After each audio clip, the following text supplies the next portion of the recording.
All right, everyone, welcome to the show. I apologize that we were 13 seconds late to baseball. Okay, there we go. So today we're going to talk about what items you should buy and sell on eBay and Amazon, but we're not going to talk about that for a few minutes. So, welcome to all the new viewers who are coming for the title. Before I teach you and tell you my opinions on what you should buy, let's get this one little point out of the way. This is my rant for the day. How about we talk to you about best practices and things you should do in order to sell these items? So many people want to know what to sell and they have no clue how to sell it. It's amazing the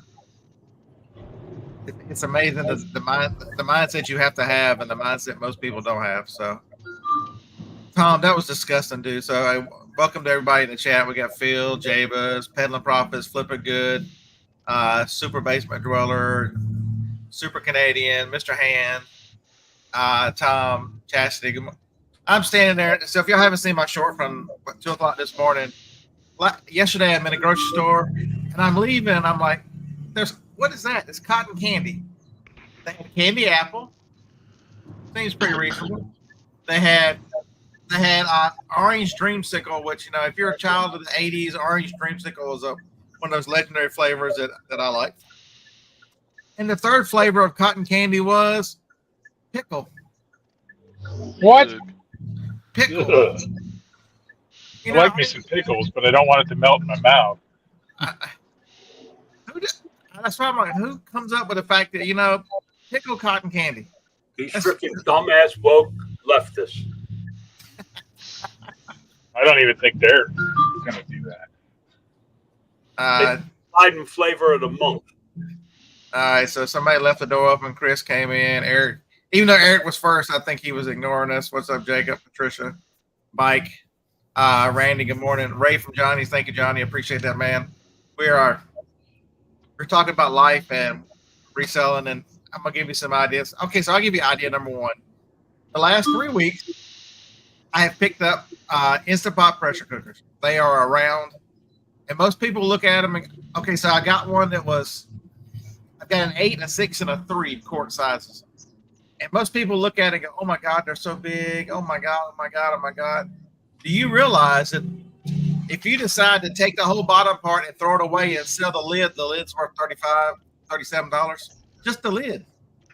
J-Rod, what's up, man? We're talking about simple stuff, how to sell, and a few things that they can flip. Instapot, all that, and they're everywhere. They've been so popular, but what have I been telling you for the last 2 years? Used and parts will sell. Mr. Parts guy who's going to send me an email saying, don't give my stuff away. Folks, I'm telling you, sell the lid, throw the rest away if you don't want to deal with the big Instapot. But for $5 at a yard sale, why are you leaving these things behind? I don't understand. So there's your first one. As long as they got the little thing on the top and the rubber around the lid's worth mid-30s. John, what's up, man? Here you go, John. Now look, flipping ain't easy. He skipped out on me for lunch yesterday. I heard he stood you up. Did he try to order a chicken sandwich or something, and you told him he couldn't eat chicken? No, we went to the Sterling Club, that private club. Okay.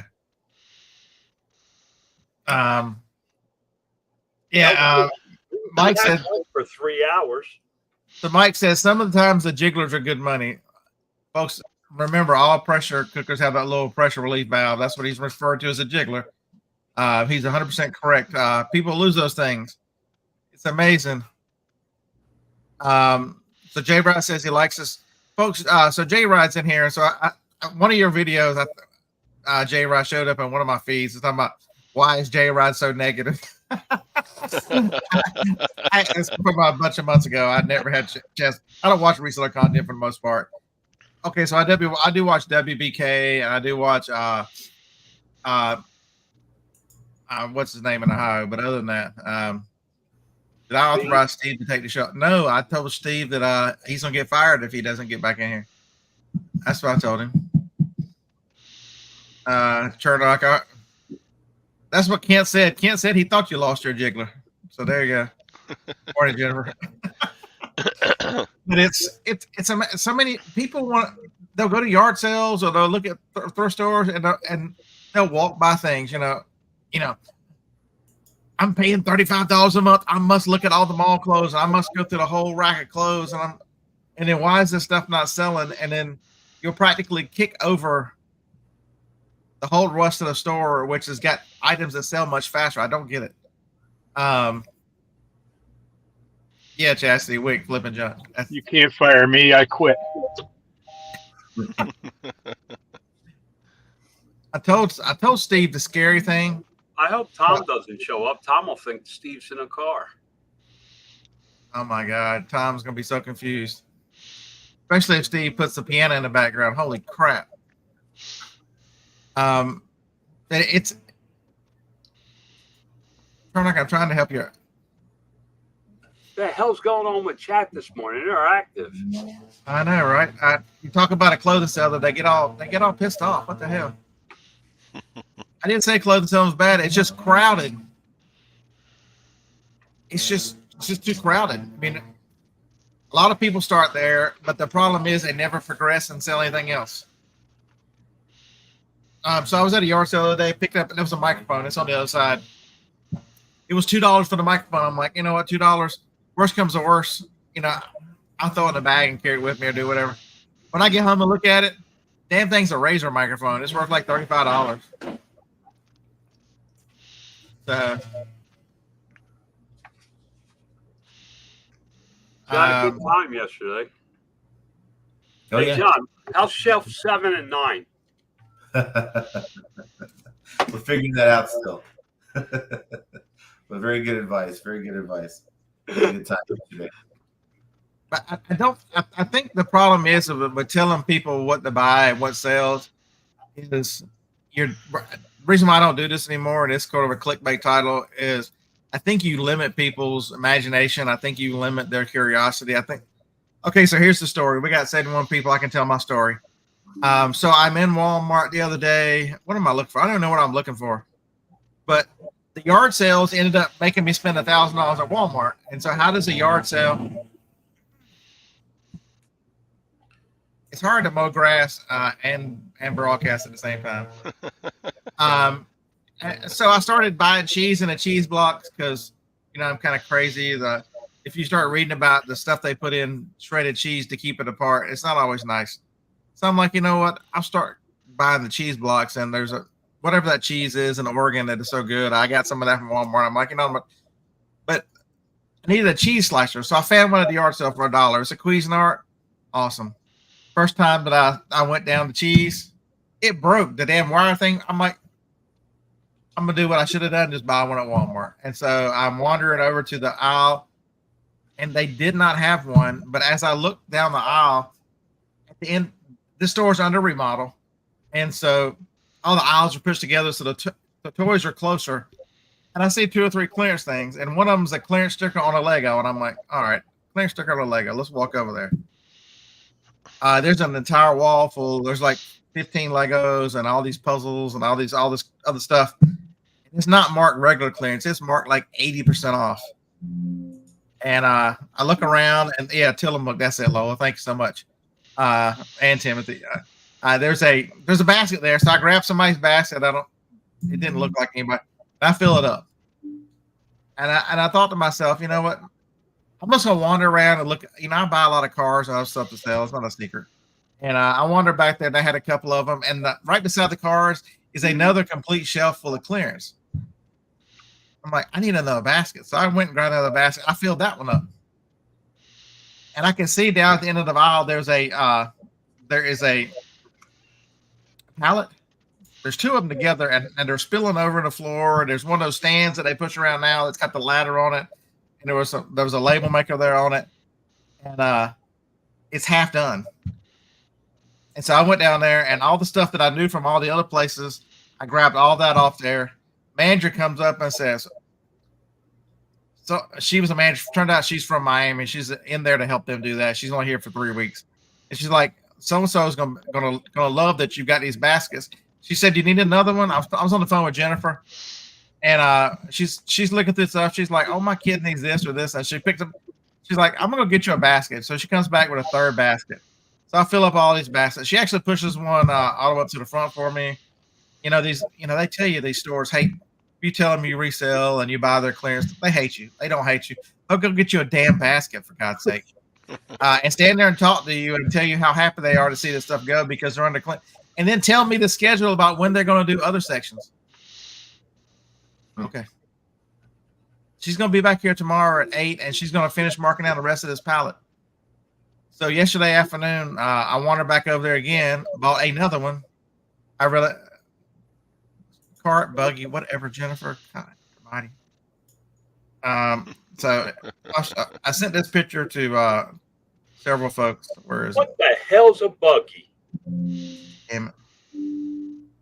And I'm not just saying regular. I'm talking about overflow on the top, barely can get it to the damn. When I get it to the store up to the front, I have to have another one to put it in because that basket, I don't know how I got it all in there to begin with. Buggy, basket, cart, trolley, whatever. Dude, when you rent a box van to go shopping, let me know. John acts like I didn't buy anything on these trips. So there were times when me and John were buying back in 16 and 17 when we were buying Walgreens before Walgreens went crazy for Christmas because they put it on clearance. He thought it was something he was riding a box, but I've got a minivan and a trailer. It's an 8. I mean, it's not like I wasn't buying as much. And I've still got the trailer. You still got the box van? No. See, J Rod says cart. Thank you very much. Shopping cart, basket, whatever. It's buggies in Louisiana. Yeah. John, I went through Bogalusa. They tried to kill me, so there we go. So yesterday I got the chance to have lunch with John and his wife. And I got to tell you, his wife is the sweetest person in the entire world. You must not have said moist more than 2 or 3 times then. Oh, see, I didn't know that was a trigger word because John knows I would have said it. You've got to work moist into a conversation. Damn. She is a sweetheart. But we got talking about a couple of things, and one of the things we were talking about was streamlining processes and hope. I got to tell you, if you're married, because I can't believe she didn't slap him. If you're married and you ask your wife to weigh the boxes and put painter's tape on with the weight on it, and then you reweigh the box to make sure she's accurate. That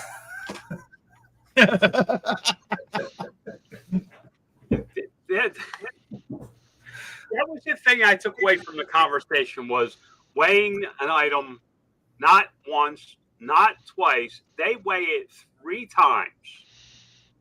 It took me a long time to get Jenna to get her paper tape machine, for heaven's sake. John didn't care because he doesn't ship anyway. Well, no, it took a while because the first time I bought the paper tape machine, it came broken. You guys remember that, right? And it took a little while. Yours didn't come as broken as mine. What I can tell you is there will be changes at John's house and the way they run their business. And so, no, this is an important point is you can only do so much as either one or a couple or as one person like I am. And so I have done a lot of that. You know, I'm sitting here before the show. I've got, I don't know, 23 or 4 to ship today. And 2 of them are in the building, the storage building. The rest of them are right here. I'm looking at it. No, I don't have to worry about boxes because I have got boxes that are made to ship all the stuff that I'm buying now. It's amazing. The more process and more procedure you can put into it, the easier. I could ship. It's probably 35, 40 seconds a box. It's not very much. By the time you hit the paper tape machine once, put the box together, and you pull some paper or air pillows, whichever I'm going to use, and then close it up. It doesn't take very long. I mean, I'm looking at the 25 items. It's been probably 30 minutes max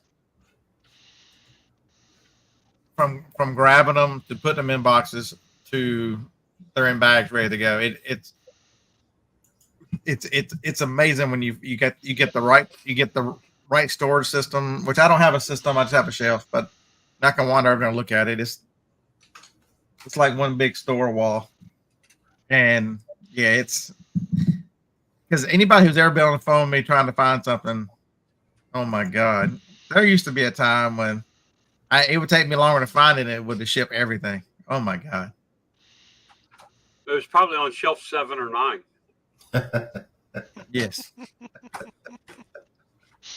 The problem is this stuff moves so fast. You know, I'll fill a hole in the shelf, so it's not. I mean, just because it's not in the same. Yeah, I had a great time yesterday, John. I really did. I was, I got a little candid with you on a couple of things, but shelf 7 and 9, dude, I'm telling you, if you have a process that something in the process breaks, you really need to take the time to fix whatever it is. In this case, John had a shelf break, one of his storage shelves in his system. System's a little funky, and he knows it, and he talks about it. The story behind 7 and 9 is I have one rack, and it consists of we have shelf 6, 7, 8, 9, and 10. There's five tiers to it, and I was looking at it, and for whatever reason the thing collapsed, and totally shelf 7 and 9 were no longer in operation. We had to remove shelf 7 and 9, so now we have 6, 8, and 10 are the shelves. So we've changed 7 and 9 to 8, right? And it's all within one large shelf that it's kind of stacked. Things are stacked upon each other in that middle shelf and the bottom shelf. So it's a pain point for Jenna when she goes and picks for shipping, right? But it's something we're gonna fix here pretty soon. We're gonna work it out. The other thing, and John, I'm really not picking on you, but the biggest time killer is how much time it takes you to get from point A to point B, back to point A to point B to do something in a day. Yeah. You need to, as Scott will tell you this, his pain point today is going to be he has to go to the building to pull 2 items. And it's only a few minutes for Scott. But if those items were there, how much time would Scott have to make another listing to sell another product? And John and I talked about this. If you were able to list 2, because you saved that much time in your daily processes, if you were able to list 2 more items a day, that's 700 items a year, because the guy works every day of the week at some point in his business. At 700 items a year, if you have a sell-through rate of only 20%, that's an extra 140 items a year, and he sells bigger priced items. So you add that all up, how much more did he make just by streamlining what he does in a day? And in his process, he walks the product from the garage into the house to ship it, and then it goes from that office to another office to have a label put on it. So they have an area where they prep the package to ship it, weigh it. It goes into another office where John weighs it again and puts a label on it.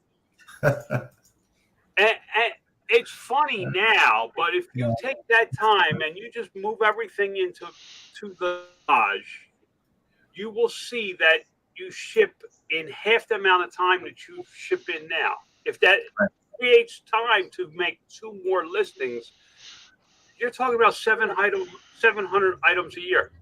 And if you have a higher sell-through rate, let's say you have something with you find a product with 50 or 60% sell-through rate, that could be a substantial amount of profit for somebody just starting out. Right.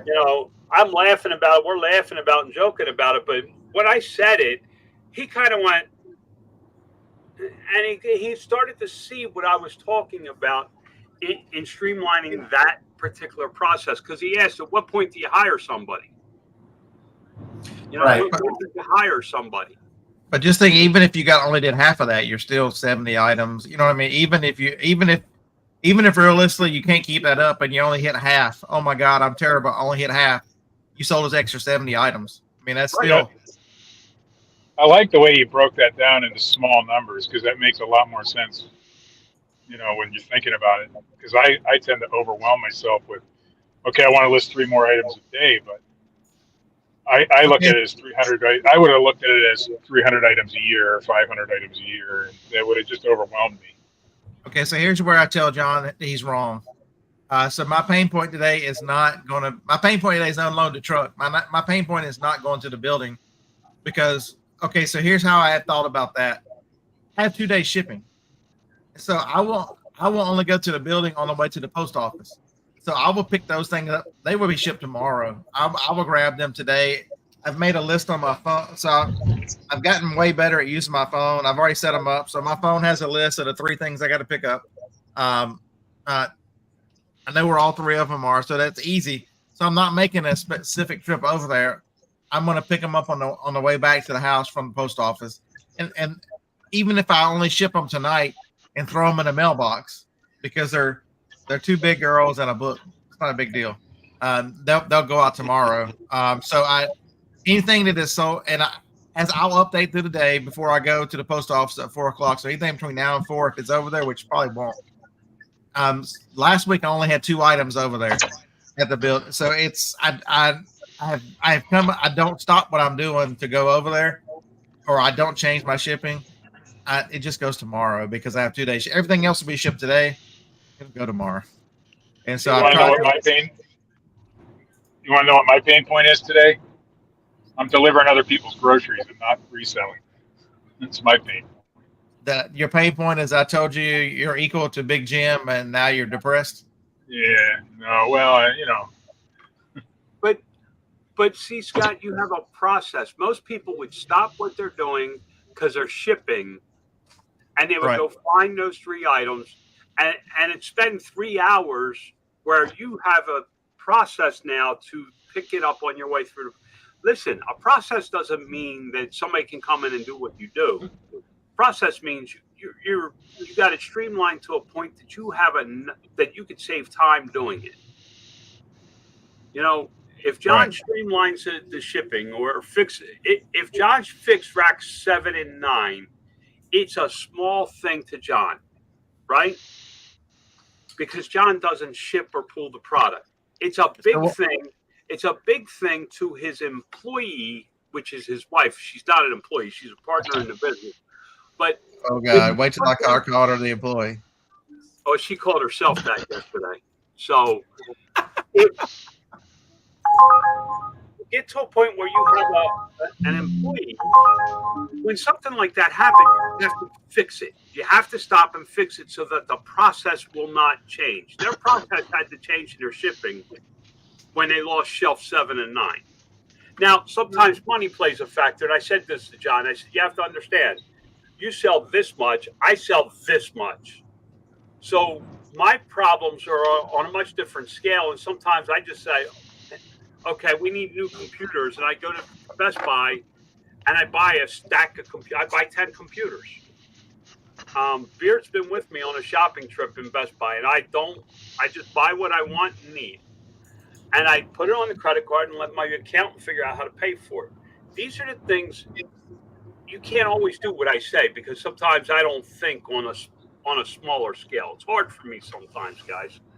But it's you really, so it's the same thing that I'm really trying to. So all these things I've been doing, and last week I told you guys I didn't realize I ignored Van Massey and those kind of things into my time, and trying to figure out, is that worth it? The time that cost me versus the money that I make, and I'm still evaluating that. It'll be a little bit, but it's really looking like I'm gonna go down to 1 week, but it'll probably be a little longer than I thought. But don't ignore anything in your business. It truly, because I started looking at it, I'm like, that's 15 to 17 hours a week. I'm like, what is my return on that? It's not as good as you would think. Even though I love it a lot, you get to the point where if you think like John thought, what could I have done? What can you do if you had an extra 10 hours a week if I wasn't doing that? Even if I only use 5 of them to list, and I list, an extra 10 items, it's amazing. So that'd be 50 items a week that I'm not getting listed. Would those 50 items replace the income if I only did Van Massey once every other week? And unfortunately, it's most of the time it is yes, because my average sale price on eBay is not low, and so. And these are just things. And I left there going, thinking because he asked me a question. I forget the question he asked me, John, but it was basically, well, why do I work so much? If I have all these processes in place, how come I'm not further out of the business? We were talking about golf at the time. Right. And I'm further out of the business than I care to admit, because I am a little bit of a control freak when it comes to micromanaging. But you have to find what works for you. Everything I told John, if he implemented everything I told him, half of it wouldn't work for him. Because I can give you ideas based on what I know about your business. You work in your business every day. I do this with Scott all the time. I could give him ideas. Like I told John's like, oh, this book sucks. I hate reading it. The guy's dry. I'm like, all you need out of the book is chapter 8. I did listen to that last night. Did it make sense? Yeah, it makes sense. Building processes and all that. Because that's where he is. And he has a goal in mind. He wants to start thinking about how does he work less and enjoy life more as he gets older. He hit 50. Beard hit 50. I told Beard, when you hit 50, your life's going to change. You're going to start looking at things a little different. You're going to go, okay, how do I spend a little more time with my wife? And so the thing that we talk about a lot that I think people maybe they miss is you can't be someone else. You can't copy someone else's business. But if you listen to ideas, understand concepts and understand what someone does, just apply those thoughts to your business. Right now I'm past chapter 8. I'm into the franchising model. I think that's 9 or 10, where he talks about franchising. And you would think, I'm here in my building. What does franchising have anything to do with what I do? I'm never going to franchise me in the building. But the overwhelming arch is building on the processes, and it's how it continues to hammer the fact that your processes need to be bulletproof and repeatable. Does that mean that I'm going to sell a business or build a business? Probably never. But it also means my life gets easier the more the process, the more easier even when that's what we're talking about. We do it Monday night. And that's the thing that keeps hammering home as I listen more into this book is it truly is the more I can do processes and have things, I can get help. I can get Jacob and Joni out here when I need them because What the fuck is he doing? I keep muting him and he keeps unmuting himself. Oops. Wrong one. Was I did that come out on camera? Yeah, you're road raging on the live there. Go away. But I bring up shelf 7 and 9, and John thinks I'm picking on him. Really not, because I got in the car last night and I drove for 2 hours to get home. I left Vegas to get home. It's about an hour and a half, 2 hours, and then I had to stop and get new rims put on the car because I got 2 bent rims. So that's all taken care of, and that ended up taking 2 hours. So 4 hours, I'm thinking about what are my shelves 7 and 9. Where did my process break down? That I put in a change in my mind that's easy to fix in my mind that is a stumbling block for my employees. In this case, it's not an employee, it's his wife. It's a stumbling block for her having to dig through 2 shelves worth of stuff to find what should be on 1 shelf. The thing that it's a change in the process, and I had to look and say, wearing my trip of my employees up, costing them extra time where they could be earning more money for me. And I thought about a lot of things, and I found a couple for my own self that I need to work on. See, the thing I get out of this whole conversation is Jenna is really the slow point in John's business, and he needs to really repair Jenna because she's killing him. Nah, Jenna is definitely the one that holds the business together. She's probably still asleep, so I can say that. She's not going to listen to this. She's asleep. But there's so many. And so it's as simple as, so one of the things that I wanted to do this year is to listen to more books, to get more ideas, to really change the way I think about the business, because so many people only think about the title of this thing. What can I sell? What can I sell? What can I sell? Folks, that's the easy part. You carry a computer around. You can find it. If you're sourcing, just with some creativity and watch a few videos, you can figure out pretty quickly how to source things and where to find things. The hard part is, how do you process it? How do you get it ready for sale? How do you deliver? How do you do customer service? All these other things in business that you've never had a thought about is the more difficult. And so building processes, building procedure. So I wanted to do books. I wanted to read more books. And so where's the point that I got time in my day? Now, when I'm in here shipping, I can listen to books. I listen to me. So I'm not telling you I'm great at it. Because my habit is to listen to music in the van. My habit is listen to music in here, or have the TV on with Bigfoot or something, because I want to be watching when they catch him. But I would say 20% of the time I have a book going. Somebody say Bigfoot. Yeah, but 20% is better than zero. I have not changed that habit of listening to music, but I have added to, and that 20% of the time has really allowed me. I'm average. My goal was to average 3 books a month. I'm averaging 2. But thanks to Scan to Freedom, I'm gonna have access to more books. So yeah, that's gonna go up hopefully. By the way, I would like to apologize everybody for my road rage incident. I'll do it again.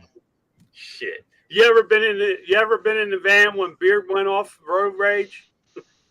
Yeah. Uh-huh. I'm not live. That wasn't road rage you had. That's barely speaking up. I didn't hear an F-bomb. That's not. Is it really considered road rage if there's no F-bombs? Jack's Treasure, Mr. Jack saying, what would be your advice for someone wanting to expand their brand? Where are you going to sell it? Where are you selling it? Because that advice is different on which platform.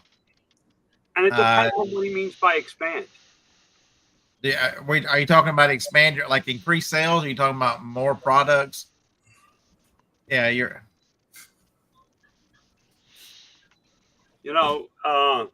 hit John, by the way, that last product we talked about of mine is number 1 on Amazon now in its subcategory. Its sales rank is less. The summer slowdown, the sales rank is what it is at Christmas time, and my sell-through rate is going up dramatically. I'm probably going to have to double my inventory that I hold at Amazon, going from 3rd to 1st. And this is going towards what Jack's asking about expanding your brand. I focused on that for the last 2 months, that product. And I moved it from number 3 in the category to number 1. And what does that mean? It means it almost double the sales. So Jack, the one thing, so get some help with those platforms, or one thing to understand how to market on those platforms and what works on those. I was watching, what's his name? He's in Vegas. I watched 2 of his videos this morning. Can't think of his channel right this second. I'll look it up. A good channel about learning how to start a YouTube channel and the things to do.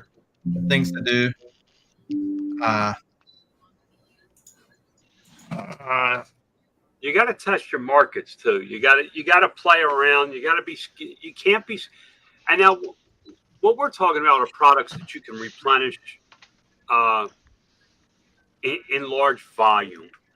We're not talking about, oh, I buy this at Walmart and sell it. We're talking about, this isn't a pop rock type item. This is a replenishable item that you buy from a factory or a manufacturer, or you manufacture yourself in large numbers. You got to play around with it. You got to try to, now on Amazon, you can do A/B testing of images. Your main images. You can do an A/B test. If I set it this way, how many sales do I get versus turning it this way? And in the main image, where it's just the product on a white background, you can play with that image on Amazon. How's the product look? How's it look? Does it stand out from all the other products in a row? When I sold dice, I sold 10 dice, and I made an arrow out of the dice in my main image, pointing towards the listing. It was a subtle thing, but when you scrolled through dice, you easily seen mine because they were different in the way they were laid out than anybody else in the main image. So you have to test these types of items. One of the things John and I discussed was, how do you get into wholesale? How do you get into a replenishable type product when you're in a reselling business? Well, the first thing you do is you continue doing your reselling, and you streamline your processes. If you put shelf 7 and 9 in, and the other things we talked about with shipping, Jenna probably have an extra hour a day. So instead of listing 2 more products a day, because John's not going to label, he's going to list 2 more products a day, Jenna can spend that extra hour doing research into a product that they can build to resell further, become a wholesale product for them. I'm not saying that's what they're going to do, but it's an idea for them to go, okay, if we save an hour a day by streamlining all these processes, what can we do with that hour to continue to improve our business model? Right. And as they build a wholesale segment onto what they already have, they can start looking at the harder stuff to make profit with, like Scott did with the auction, and said, I'm only going to go every other week now. It's 15 hours a week. I'm going to start doing it every other week because I'm more profitable over here. They can start doing that too. They can go, well, this type of item is very time consuming. It's heavy, it's hard to move, and it's not a high sell-through rate. We make money on it, but it's hard. Maybe we can cut that out now because we increased our profits on a wholesale item. You can't go from making the sales that John makes, shut that down today, and start wholesale tomorrow. That's not how it works. It's a gradual change over time. Because for one thing, you've got to get used to he's used to exorbitant profit margins, and wholesale is not going to deliver the same profit margins. Right. It's you've got to treat. That's why I keep talking about this is a business. You got to treat it like a business. You've got to think through it.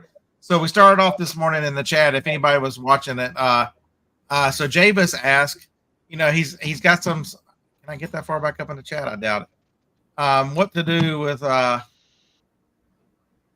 can I get out of the way up there? Just listing stuff that sells, bring up a question. At what point should you remove long tail items from an eBay store? Many eventually sell, but okay. So I'm under the opinion that your sell through of your store. So I think you're doing yourself a diss store if your main store has items that just sit there. I'm under that. I might be right. I might be wrong. I think I'm right. There's a lot of people, a lot of anecdotal evidence of this being the case. And so, because they're never going to tell you their algorithm, how it works. And so what I do, and so I suggested to him that after a certain amount of days, say it's 180 days or whatever that day is for you, have a second store. There's programs out there, I forget which one it is, that will take your image, take your listing on one and put it in another store. So not only do you start the clock over and make it look like a new item, so you're doing a nuclear reset on those items. They get a new start and a new everything, but it's also immediately lifting the sell-through rate of your main store. And is it easier to run 2 stores? It's not, but it's also, you want to know what to do with items that, I've put the time and energy into listings. So I would also tell you, when you're moving them over, you got to examine each listing you move over, because maybe there's a reason in the listing that's not selling. Because, if you look at that item and do a little research and go, well, 10 have sold since I listed mine. What makes mine different? It might be the title, might be the picture, it might be information, it might be whatever it is, might be the price, whatever it is. But I would tell you, as you move them over, take the time, invest the time, so that you don't have a bunch of duds, even though they're still long tail items, maybe for the most part. Eliminate you as part of the pain point. So your main store has a bigger sell-through rate and gets more presence in search, but you still have to work for your items, and maybe they're a little better tweaked in a second store. Oh, but Beard, how do you build up feedback in the second store, all this stuff? If you buy on eBay, buy over there. Feedback, people don't look at feedback if it's for buyers or sellers. They just see feedback and go, okay, feedback. There's lots of things to do that allows you to fix a main store. But I can tell you the one thing: if you complain about it and blame everybody else and never try any of these things, at some point it's not eBay's fault anymore. It's your fault for not reacting. Not for, there's that's what I like about. I hadn't seen any Mr. Primo in here, but I'm excited. Primo's been. I have not agreed with Primo's choices of how he runs the eBay store. We all have our own, but you know what he did? You know what he did last week? Walked away from YouTube and everything and goes, no, we're going to blow this up and try other stuff. I have a lot of respect for somebody who will come around and go, you know what? We're going to try something completely different. So I look forward to, hopefully they'll have great results. But I can tell you, if you keep doing the same thing over and over and expect different results, the problem is not everybody else. The problem is you. So Randy says, started moving long tail over to Macari, and eBay sales have been increasing. I'm telling you right now, get rid of some of these things that are long tail. And I'm not saying by get rid of them, have a local place. What I decided to do was, instead of doing the second store, I'm just running them to the auction and they're gone out of my life. I don't want to store them. I don't want to keep them. Media is the exception because it sits on the filing cabinet, doesn't take up any space. But even on Amazon, I have taken all my media that's over a certain amount of time, and it's going to liquidation and gone. Martha, I have not heard that. It says that listing auto relisted as an auction, wasn't able to edit it. That's strange. I have not heard that. Hey, you in here? I guess she left. No, she left. I watched her stretching and carrying on, and she left. She's gonna go walk. It's probably, I don't know what the temperature is outside. It's probably 90 plus degrees here right now. It's the dry heat. Don't worry about it. Yeah, stick your head in the fucking oven. That's dry heat too.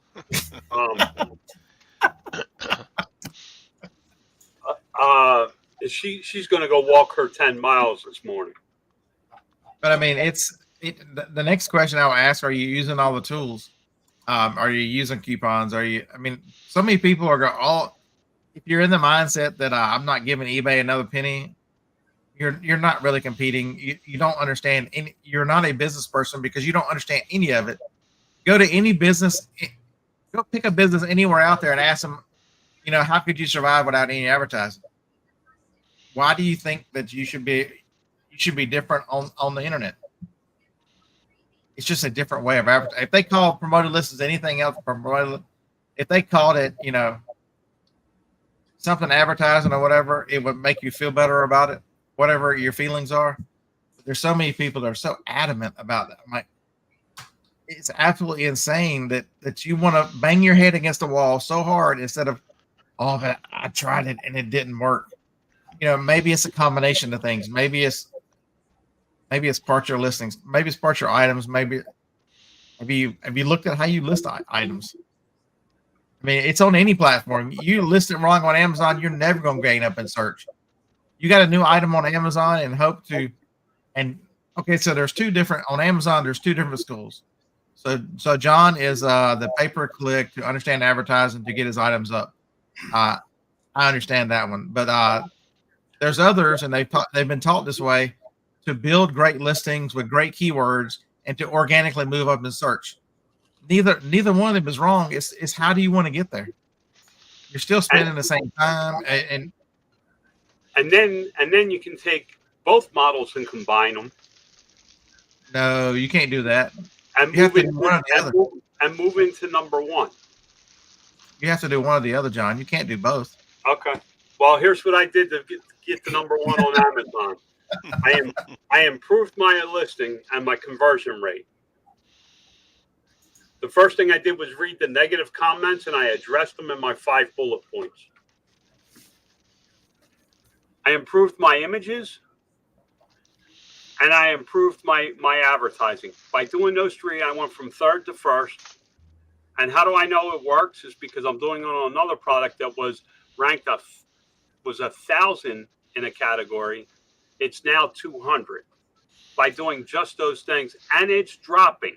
It is getting more and more sales every day. It's just a matter of you got to make the adjustments, and you got to give it some time. It does not happen overnight. These A/B split test and all that stuff, it's over a long term. It's about what is going to happen 5 years from now more than what's going to happen today. So Chastity, I hear that argument a lot. I use promoted listings. I still sell more organically. So I asked you the simple question: would you quit promoting listings and not take those sales? Would you live without those sales? There's so many people that go, I have that same use that as I'm not saying you do, Chastity, but they use that as a reason not to promote. I'm like, why does it have to be either or? Why? Okay, so you're organic. That means you've got great listings and great products. Because I don't promote everything. I've got items that don't need promoting. But I think people miss that, John. I think that doing both, you can use 2 types of methods in order to increase. Nope, that's see. I knew that Chastity was going to say that. Nope, she's still going to promote. Well, the other thing is you don't know. eBay doesn't give out the proper information like Amazon does. Amazon shows me that if you clicked on my paid ad and bought another product from me. So you clicked on my ad and you decided not to buy that particular one, but you went into my store or something on Amazon and bought a different product, or maybe a different variation or a different color or whatever it is. It shows me that you clicked on this ad but bought a different product. eBay doesn't show you that they came in on your promoted listing and found your store and bought something else. It doesn't give you that data. So Jack's Treasures, there's a channel that Dave found that these people, I think they do like you. They buy storage units and they buy other things like that. They buy larger amounts, and they've got a large YouTube channel that they've built up over time. I think they started in the FBA and now they do mainly through their own auctions. So Dave was watching that day. I couldn't watch it, but they're doing YouTube auctions where they had 600 people watching this thing. And Dave was like, he's running auctions. He's running stuff every minute. Dave's like, this is insane. This is like Whatnot on crack, because my problem with Whatnot is there's slow in between. And this guy is just blasting through product and just selling tons and tons of stuff. And so that is another option to sell through auction. Depending on what your model is, whether if you're buying it in storage lots, you're probably at a stupid low price. For moving more, expanding and moving more. I forget the name of it. Tune in Friday night. Dave will be high and I'll be drinking, but we'll talk about that channel. Now, John has big profit margins. He's got some really big profit margins on some of his product. He could start, and I don't know his model. We only spent a couple hours together. It would take me probably 2 weeks to really get enough information about what he's doing to really give him really deep advice. But he could take his product, and if it doesn't sell in 30 days, drop the price keep dropping the price until the item sells to move it out of his inventory so that he can get that money to roll it into another product to sell more and work on a sell-through rate. If he lowers his price by 10%, he may have an increase in his sell-through rate of 20%, which means in the end, total profit will be more. Now, I'm not telling John that's what he should do, but there's that's what I have been doing. That's what I have been doing. I don't see. These are just suggestions. I'm throwing this stuff out there. This is stuff that I've tried, and it's either worked. Sometimes it works. Yeah. Sometimes you drop the price and your sales drop to nothing because they think, this product's not as good as it should be. It's too big of a discount. I'm not buying that one. Something's wrong with it. You ever see a price on something that's so good that you go, yeah, something's wrong with that. You can do that on eBay as well to yourself. So you have to, there's a thing where you have to work on it. So Brenda says the buyer, she clicks on stores and buys other items. Photos tend to do it. So Chernock, he's on a reseller information network. Go over there. I forget. Chris, tell us what times you guys are on. You want to see somebody who has photos between Kent and Chris? Oh my God! And they do the crazy photos like John. Pay the photo room, do the background. It really they damn near got me talked into do. You see Chernock up there talking about messing with me, talking about I need to do better photos. It's any advantage you can get on an eBay listing as well. And that main photo, I'm not suggesting you put fire in every one of them, for God's sake.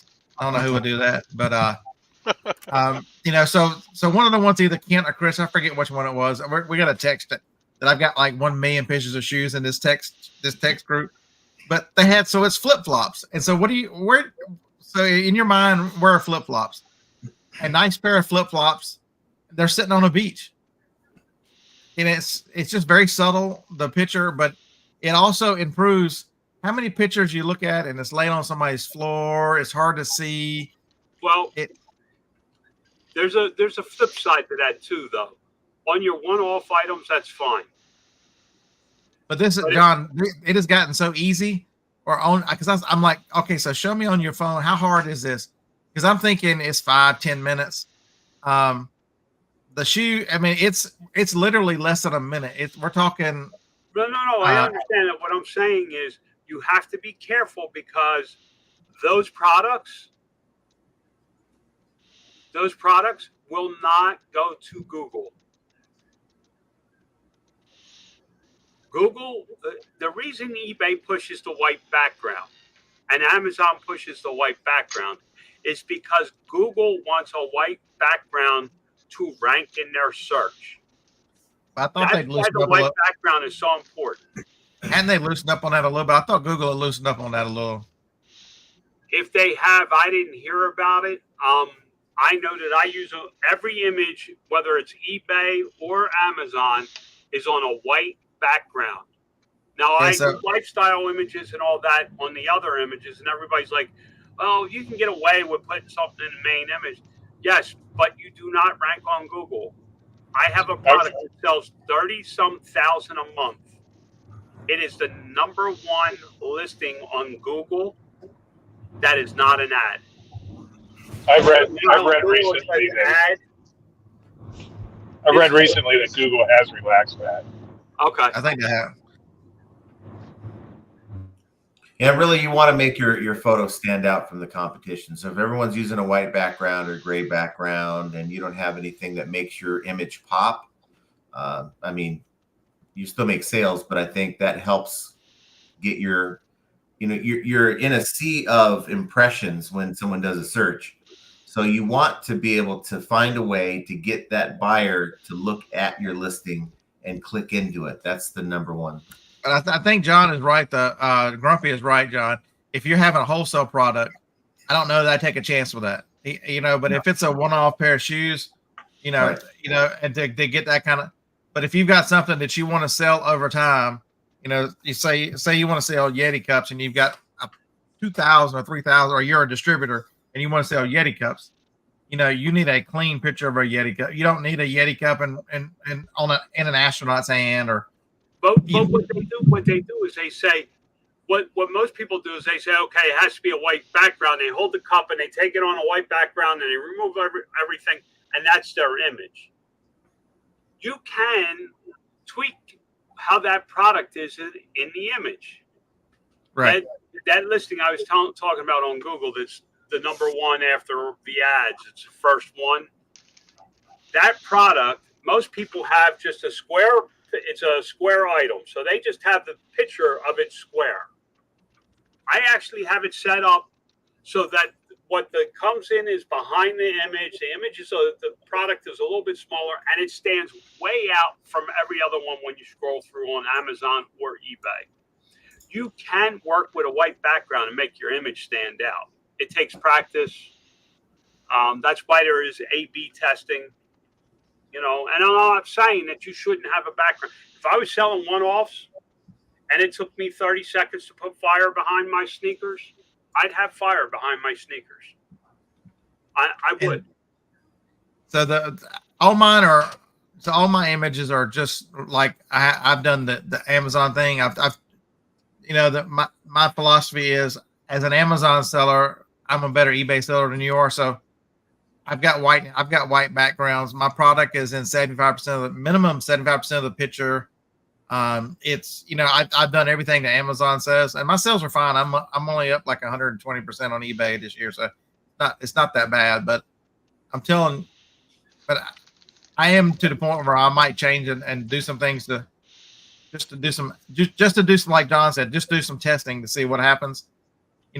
Photo rooms, what, $60 a year? Is it worth $60 to try it out and see? I think it is. See, whiteboards are kind of a thing of the past, Brenda. These programs, like I'm telling you, I've watched, Kent sent me a video of recording a screen. It'll take the background out and replace it with white in like 15. I mean, it is so fast and it is so accurate now. It's not like the eBay one where it looks like poltergeist image. The photo room is so freaking good about removing the background. Yeah. That you don't need whiteboards anymore. You just need a clear, decent picture, and it'll make it a white background. It's amazing, Brenda, what it'll do. And then when you get into the bigger, once you start where, like, I have products that I've been selling for years, and I do extremely well on them. You get into the 3D rendering, so that the product image is perfect.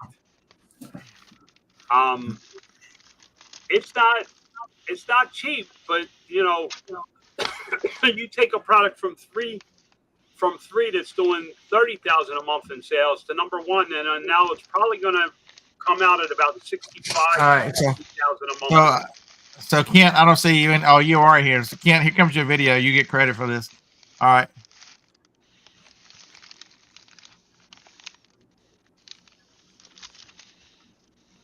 This is how fast it is to get it. You go and you pick. This is Kent just doing a pair of shoes. Looking for the image he wants, the background he just picks someone he wants. So if y'all want this pair of shoes, go buy it from Kent's store. Yeah. Seems like the hardest part is picking the background. It is the hardest part of picking the background.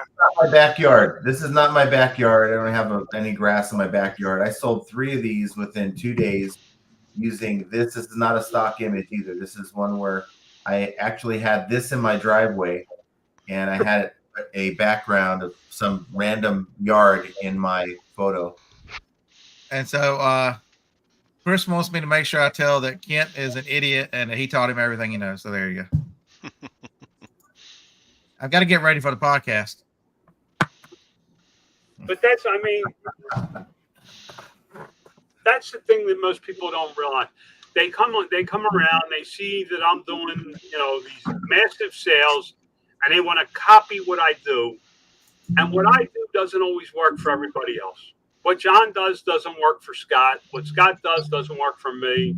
If Steve worked, then we may copy some of his stuff, but I'm not driving for Walmart. Oh, there he is. He He heard me.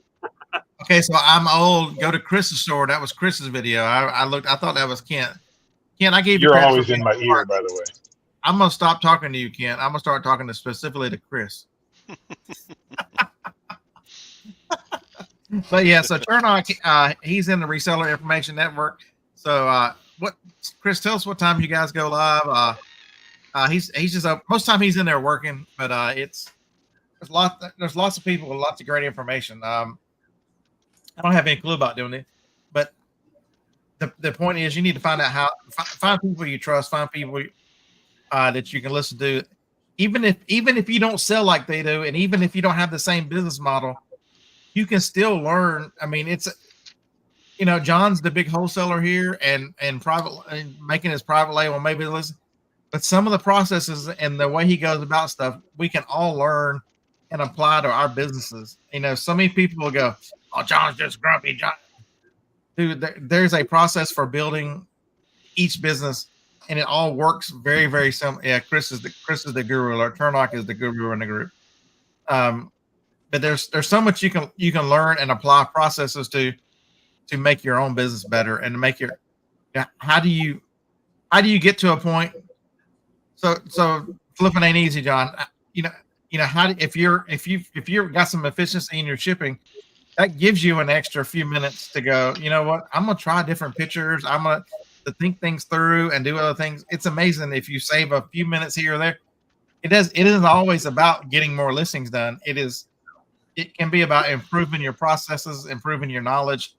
Put up postcards message.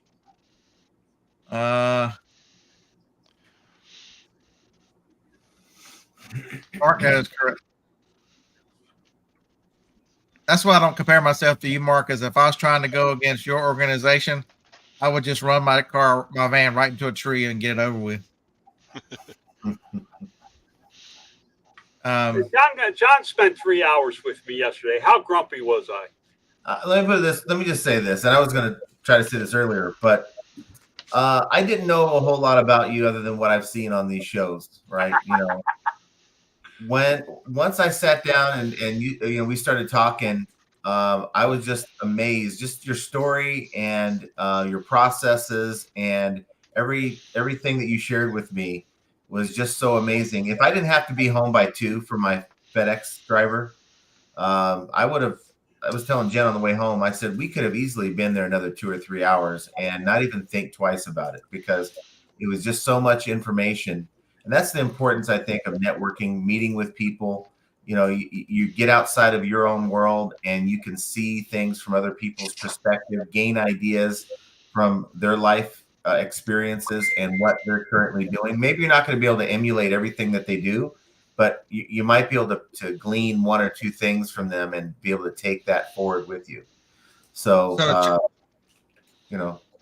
Chastity says she just got another organic sale, and I think we kind of blew through her comments. And if y'all don't read her comments in my chat, she's extremely smart and a very good seller. So she says her process was that she doesn't promote for 30 days, and that's why she has more organic sales, is because she allows the item to sell naturally before she will promote it. And so I can understand that.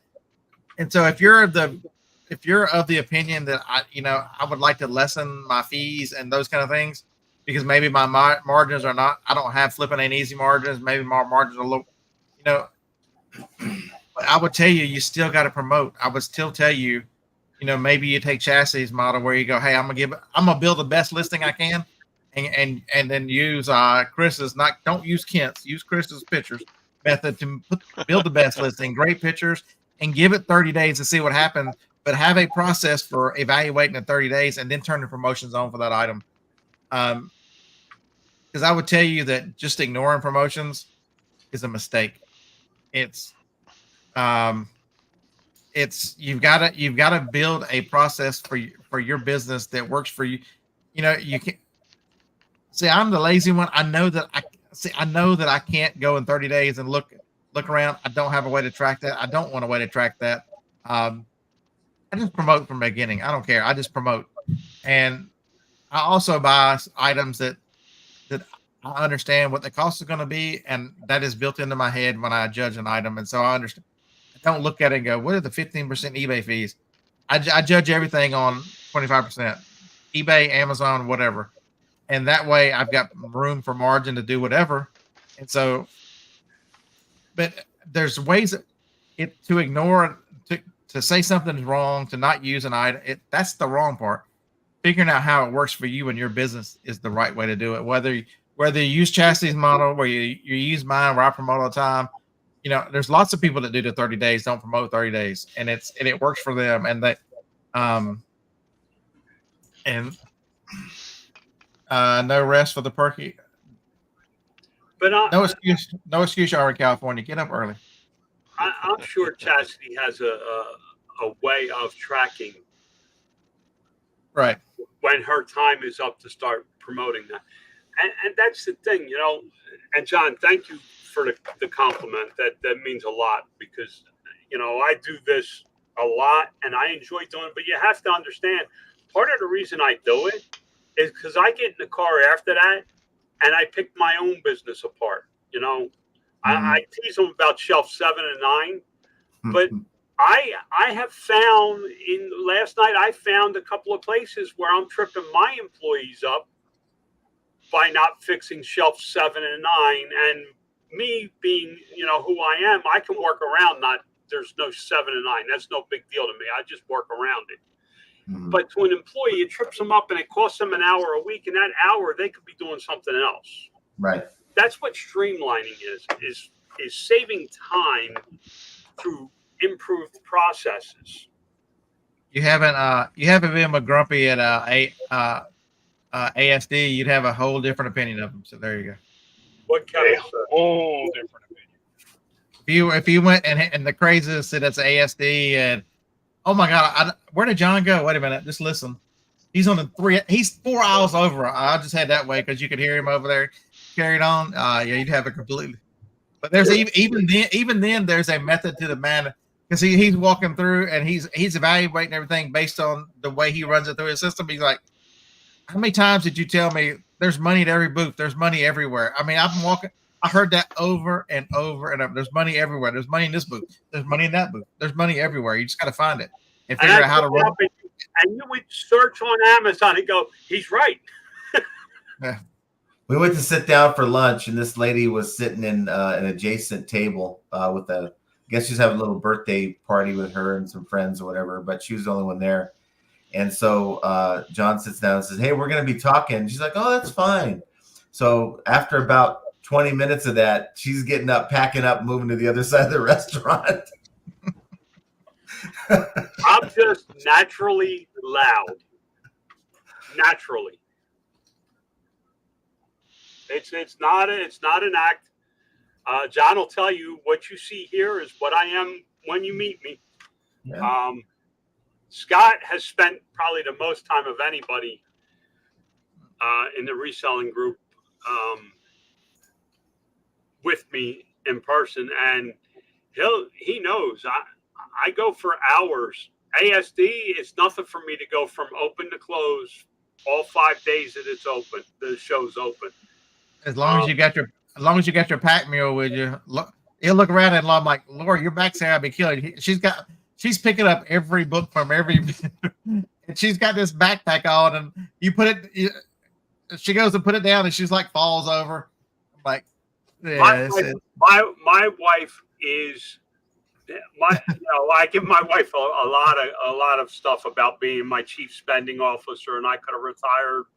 My wife keeps me very, very organized. Yep. She feeds me when I need to be fed. She makes sure I'm hydrated in Vegas because I'm working and I don't think about these things.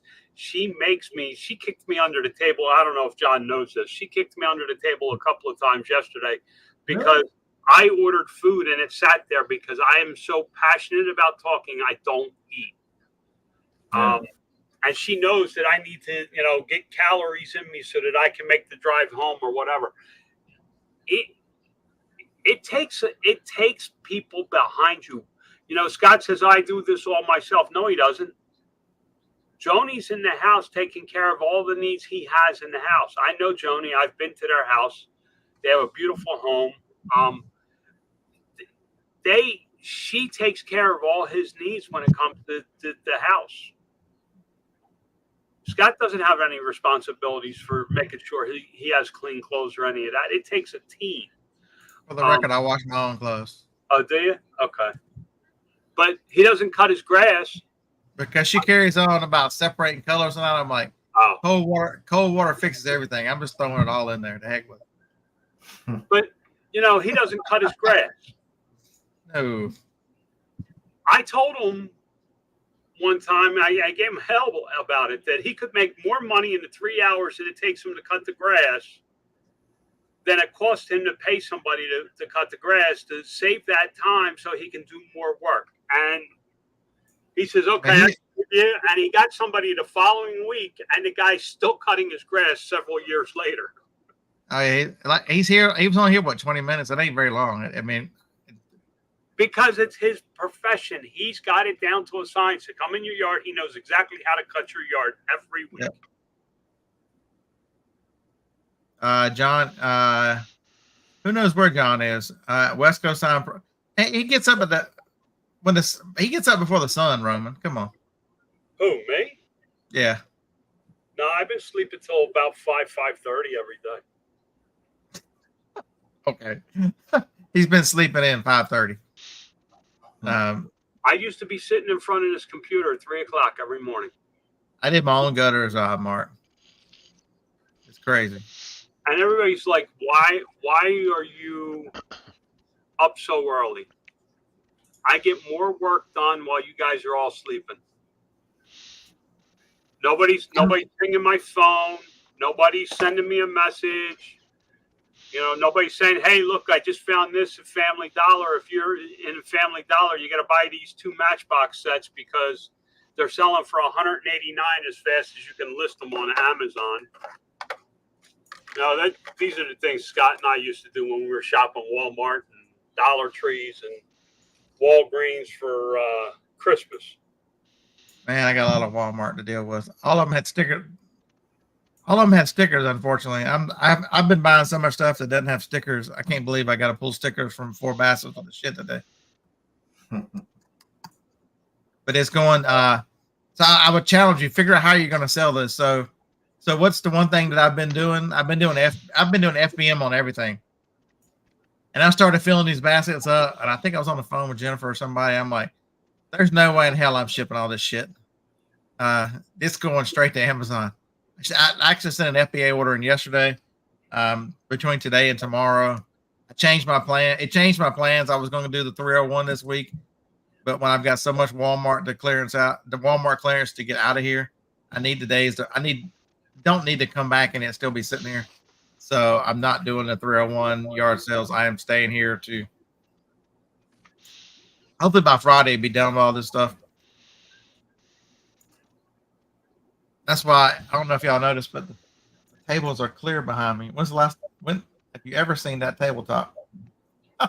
You may want to take a picture of it so you can set it as a background. So remember what it's like. Even on that side, they're clear, except for the computer.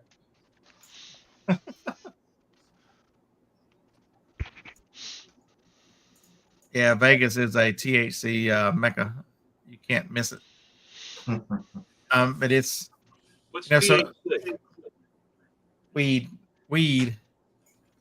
Oh, so what are the things? We consume that in gummy form here in this house. Yeah, I don't do that. I do all edibles, but it's so JR says he lowered his promoted rate from 10 to 6, remain steady. Find the level that works for your type of items. Absolutely.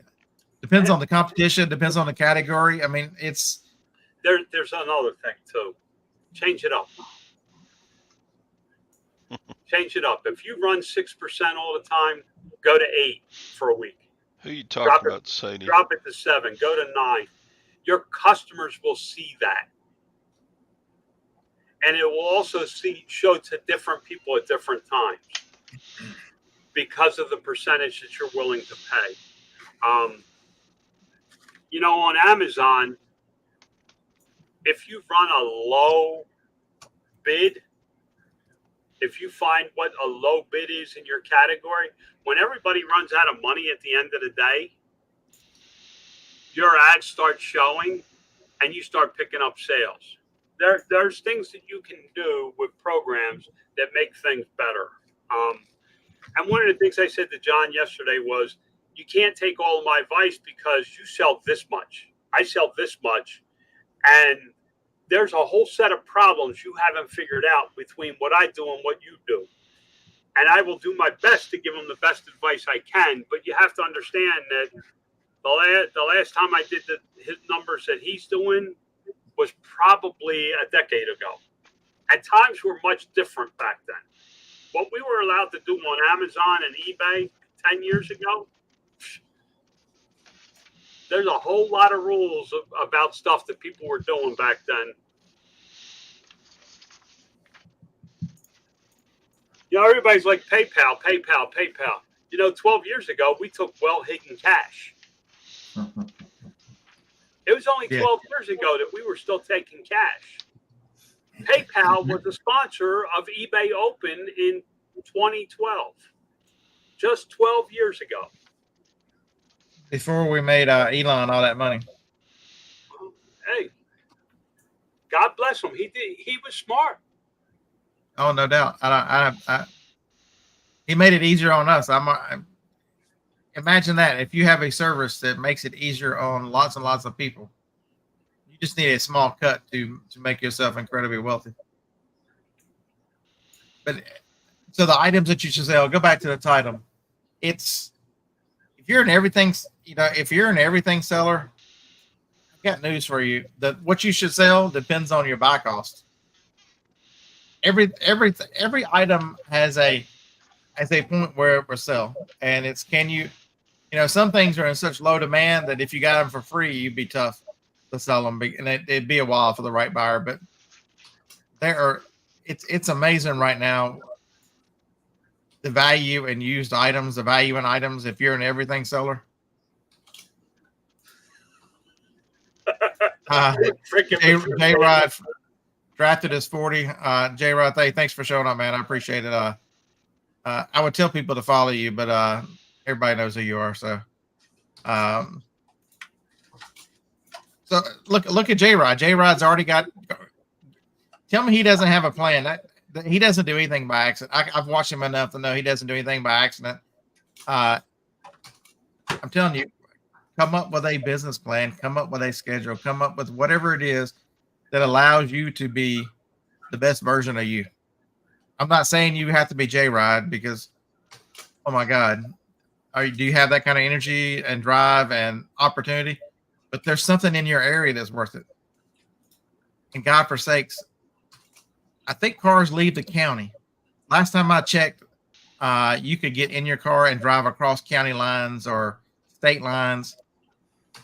If I had to do the auction every week and stay in Alabama, we wouldn't make it because it's 24 miles to the auction. The first 10 are in Alabama. The last 14 are in Tennessee. Oops. Damn it. Somebody I have a $53 item. They offered $10 for it. So I countered at 50 and they declined. Can you believe it? Take the $10. Get it sold. I can't ship it to California for $10. Yeah. Who cares? When I sold three of them last week for 48. We're not taking it. Just take the $10 and not send them a product to say, don't worry about it, I stole from you. It's California. They won't come after you. Unfortunately, eBay will shut you down. Yeah. Mr. Sadie said, a great man once said, get off your ass and go to work, Scott. I don't know who would ever come up with a saying like that. I heard somebody say it, but I wasn't a great man. Yeah, I'm not a great man, but I have said it. I have been known to say it once or twice. Because if he just said a mediocre man said it, I don't know right who you're talking about. And listen, at some point you have to jump. Steve Harvey says that. At some point you just got to take a jump and a leap of faith.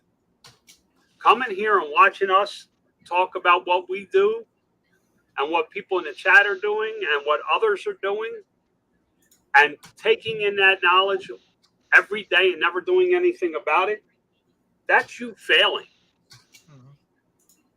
You getting off your ass and going and buying something and it not selling, that's not failing.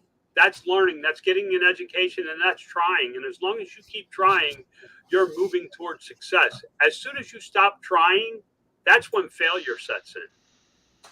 So I did notice today that I had a $150 item that was returned. It was returned yesterday. And I did notice, and most people, the reason for return on Amazon was didn't get here in time. I'm like, you ordered it from Alabama to California. What'd you expect? I shipped it next day. What'd you expect? So I get it back. And so, like I tell you, I opened up. It's still brand new. I listed it yesterday. I noticed it was in my things to ship today. It's amazing. It's amazing if you focus on the right things, and you know, if that person is not scamming me. Maybe I just got a hold of an idiot, somebody who didn't think. Somebody bought it once. Somebody else gonna buy it. But that $10 item that sold for $150. You spend all day bitching about somebody returning an item, because then it wouldn't have gotten listed and it wouldn't have been headed back out today. That's the beauty of Amazon. Amazon has just changed the quantity from 0 to 1, and you don't have to do anything else. Oh, hit save. Sorry, you have to hit save. You know, you live in a hot area when you have 3 air conditionings along the roof, and you got to have a 4th one in the room just to keep it under 90. It'll take 4 air conditioners to keep me under 90 degrees today. Yes, we're leaving Friday. It's a shame that there's not wheels on that house. I'm leaving Friday. I'm coming to Alabama. Okay. I know a guy with a long driveway I can park in. I mean, it's going to be hot. Ohio, John. It's going to be 83.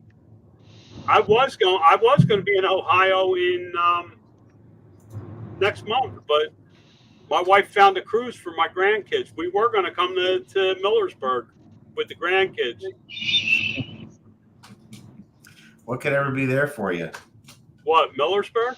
Oh yeah. Oh, it's just a nice vacation town. I told John the story of my first trip to Millersburg. Just a nice vacation town. Nothing more, nothing less. I'm a cross-dresser. I knew that was when you started cross-dressing. But if you do come up here, let us know. I will. I may be there in August. All right. All right. So what anybody got any comments in the chat? Y'all kind of went, did we scare somebody? What the hell? Did John get up naked again? No, I'm making coffee.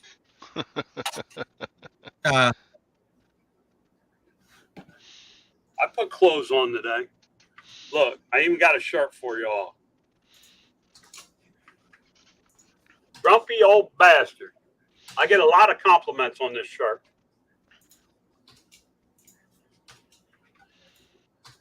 The one everybody wanted was the one that says best asshole husband ever. I wore that on the cruise.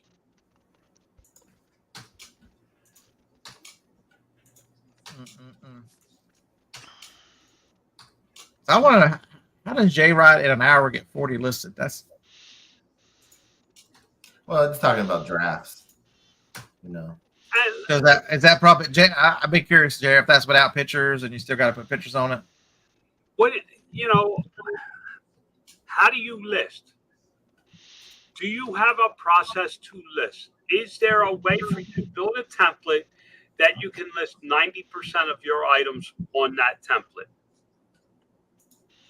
If you're for example, if you're primarily selling clothes, do you have a standard listing for a t-shirt?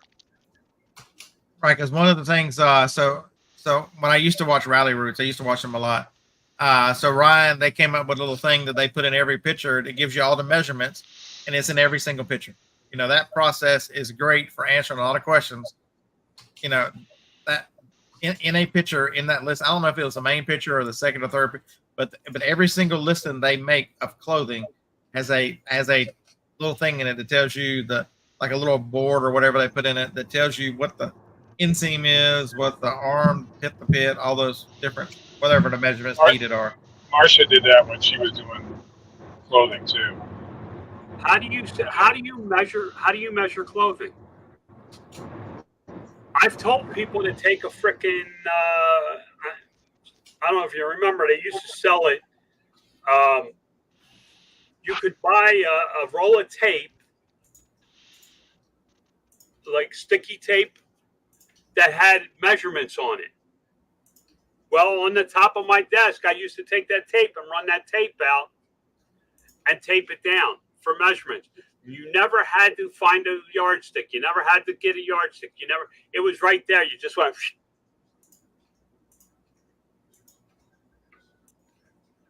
Measuring boxes. I had a yardstick that was nailed to the desktop, the ship station area. There's a yardstick measured. So they just set the box down. They had a measurement. They turned the box and they flipped it once, and they had the measurements. They didn't have to have a tape measure to measure. We're talking about seconds here, but when you're doing, when you're doing thousands of items a week, it's a matter of time. Only use 8 or 9 boxes, and they're all ordered, so they all have the same measurement. So, well, if you do it that way, that's another way to do it. The boxes I was talking about was for Amazon. When I was doing FBA, we were doing so many, our boxes would be different sizes. So sometimes measuring was required. But how can you set up so that you can save for John? How does John save an hour of time a day? Move his shipping into one location. Where's your product? That's where you should ship from.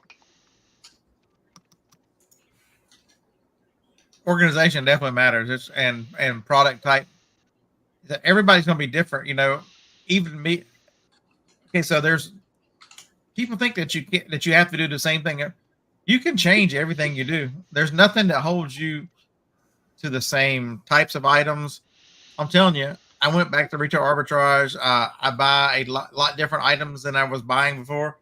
And it's amazing that I buy items that sit right here on these shelves, and it has increased my efficiency dramatically because I designed everything around those items now. Chastity says they sell those adhesive tape measures at my full-time job. I mean, it's a stupid little thing, but when I had a listing system, I had somebody take pictures in a different location than they were listing it. So they take pictures in the United States and they would build the listing in the Philippines. So everything was a system and a process for a listing. You remember those days, Scott? When I sold a pair of jeans, the pictures were taken a certain way. Image 1 was this. Image 2 was this. Image 3 was this. Not on the listing itself. I'm talking about when they actually took the image. They had to do it the same way every time. The images were taken the same way every time so that it was a system for the person that lists. They knew exactly which images were going to come in that order. And so that's how I'm going to do so generally a lot of the time I have 2 ways of listing. I will list individual items one at a time because it completes my ADHD. But the items now that I want to put, use photo room for the main picture, I've already thought about, picture number 1 is going to be the main picture, and that's going to be the picture I deal with. So as I look through the photos on the phone, that is going to be the one I need. It's going to be the one I deal with, and the rest of them are going to stay the same. And so I can list them from the phone while I'm sitting in the living room messing with the pictures, because I don't have to guess which picture it is. The first picture and I'll take 5 pictures of this one. When I get to the next item, that number 1 picture is it. I don't have to think about it. It's the one I put the most time in, because the second, third picture, you turn around looking at side views and those kind of things. Those don't matter as much. As long as that first picture is perfect, that's the one that I'm gonna get photo room to mess with. You can't sell a product without them clicking on the listing. And it's a known fact that 95% of the people don't read the words. They click on the picture. The reseller rule of yardsticks that pivot. I have not. So White Tree, I do not sell very little clothing whatsoever. So, and haven't sold clothing since 14. Look at SM postcards. That's Mark, isn't it? I believe that's Mark. Pay an employee to perform that one. To perform your task using your processes by the hour will get you to make changes for sure. I don't know who Mark is. That's not Mark? I thought that was Mark. It is. Stop fucking with me. Motherfucker, I'm going to come through Alabama and beat your ass. But there's so many great ideas, and it's just by people trying things. You know, it's amazing. You know, okay, so here's a wild and crazy idea. You know, people will tell you how they list by using self-similar because, you know, and I like to pick the item that sold the best. It looks like it's got the best title. Does anybody ever pay attention to the picture before you do that? It's amazing what other successful sellers do. You know, I don't want to steal your picture, but if you've got a folding measuring tape in there, if you've got, you know, the thing, you know, there's other things that sell an item. Most people will go, you know, that's probably got the best item specifics. It's probably got the best title, and will never look at the picture in that listing to go, well, maybe that person does something with pictures that you can add to your process. So Chernock said, find him on Poshmark, Chernock79, to see what he does with pictures. What the hell's Poshmark? Oh, that's a clothing site, ain't it? It is. Yeah, I know.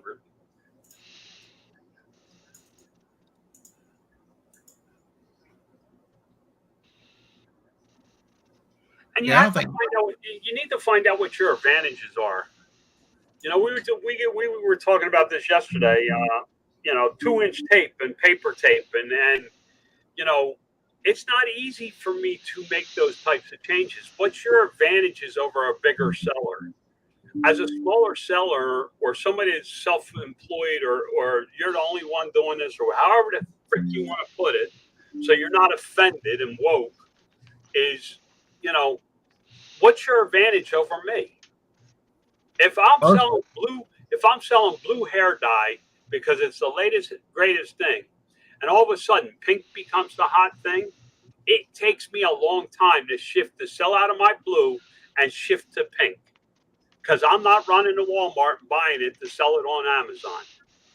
Well, the one thing I notice about most larger sellers, especially on eBay, Amazon, not as much. They have a system in place to get you a tracking number, but they are such slow shippers because the processes and the things they have to do to get an item out of their inventory to get it shipped and get it out. My turnaround, and you know, if somebody orders something today before 4 o'clock, it's going out today because I'm shipping today. And I'll make the decision tomorrow based on what I'm doing and how many I've got to ship. But you know, go look at these larger sellers. You'll never see in their feedback, you know, fast shipping. That never happens because they're so slow at it. Your advantage should be your advantage should be shipping. No,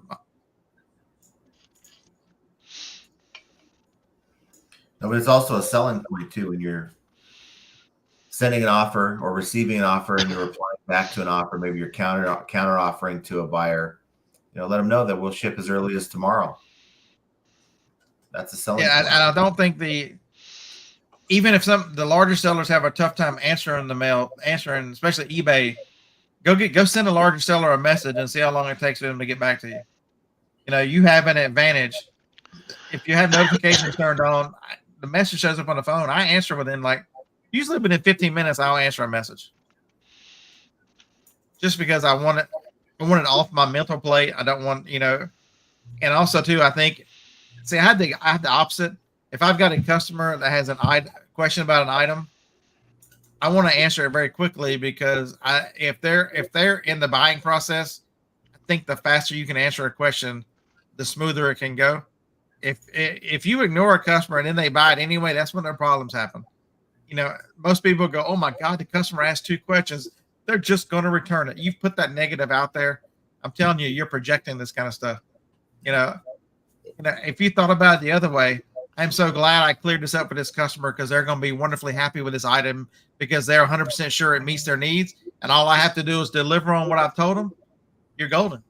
But so many people go, "Oh my God, they asked a question. They asked 2 questions. I should block them." You hear that shit all the time. And I'm like, there's no wonder you don't understand customer service and don't want to take care of a customer. I don't want to buy from you. I'd rather just block you on my chat so I don't have to deal with you anymore. I can't. But I don't because you're you're going to learn. The second time they send you a message to block them. You send me a message, you're blocked. No, that's not true. You don't even answer a message anymore. Who are we kidding? No, I don't. Alejandro doesn't get mad. I rarely know what the customer says, or I have to read the feedback. I have to look to see. I have to go into voice of the buyer and different areas to know what my buyers are saying and feel. I do not talk to my buyers. No, I don't. Somebody else handles my customer service. Yeah, Mark, that's another advantage of shipping. Most also want to throw it in an air pillow. They might ship this bottle cap in a 24 by 24 by 24 box. It's the things you can control, the things you're good at, the things that you personally touch. You should be better than you're the expert. You should be better than anybody else. But I will say, and I said this to John yesterday, if growth is an objective, if you want to grow, there is also a level of good enough. As I've grown, my level of good enough with customer service has declined. Just like any other large business. Call any company now. It used to be if you called, I answered the phone. When you called my company, I answered the phone. Now you call, my phone doesn't even ring. It goes to a voicemail. So as you grow, you have to back down on some of the things that you do because you have to create a process that somebody else can manage. And that's where you can take advantage as a small seller. The other thing is become an expert in something, whether it's China, glass. Doug, you're 100% correct. So many people are definitely. Absolutely. And you listen, don't have to, I have no problems telling the customer no. I want it tomorrow. No. You don't have to be. It's just to be better than most people. It's just simply to be kind. You can tell a customer no, but offer a suggestion. There's ways to be kind about saying no. That's for Mr. Sadie. Is that the one you caught? Or that's one made out of feathers that I found to remember the fish I caught. It's made, believe it or not, that's made out of feathers. The talent of some of these people in these third world countries to make a living off the cruise ships is just amazing.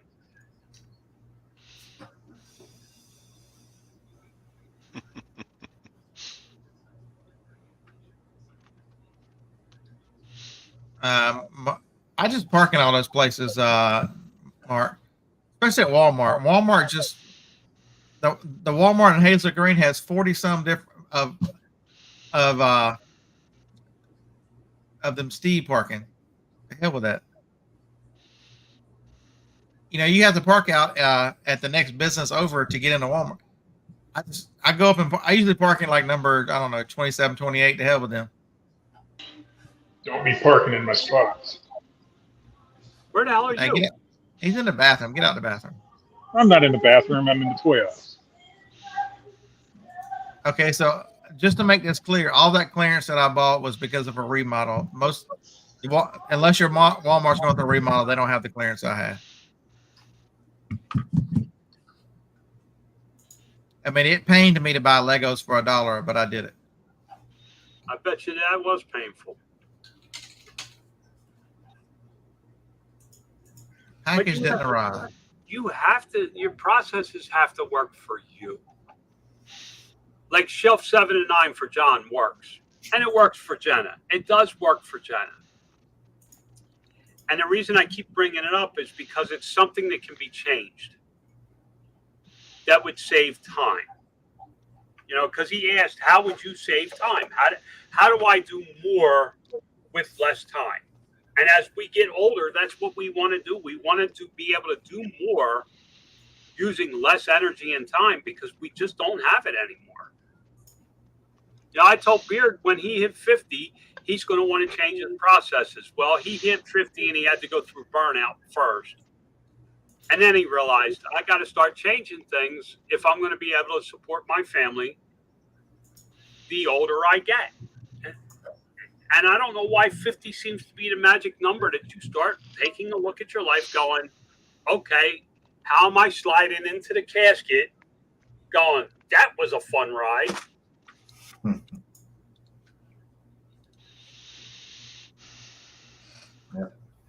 Yeah, they're remodeling to freaking no cashiers.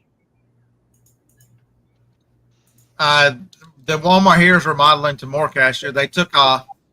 So what they're actually, you know, that everybody goes, they're taking out self checkout, and everybody goes, well, no, they're not. So they're making it more of a blend. So they took off the, you know how most self checkouts are both ends. So they took off that end, and now you can walk into the checkout lanes, and you can either go. There's like 15 registers now, and they're like short registers. There's not the big aisles anymore. They're like really, really short. And like one basket fits in it. And then, but there's like 7 or 8 different self-checkouts, and they're a mixture. There's 2 of them that you can put the basket up to for larger orders. And then there's several of the ones you see now. And then there's 3 or 4 of those that are just the bagging and the screen. So somebody who's got like 2 or 3 items can walk up but it's very interesting. It's, I'm just looking forward to the next couple of departments they do, because I'm ready to buy more clearance from them. Let's go.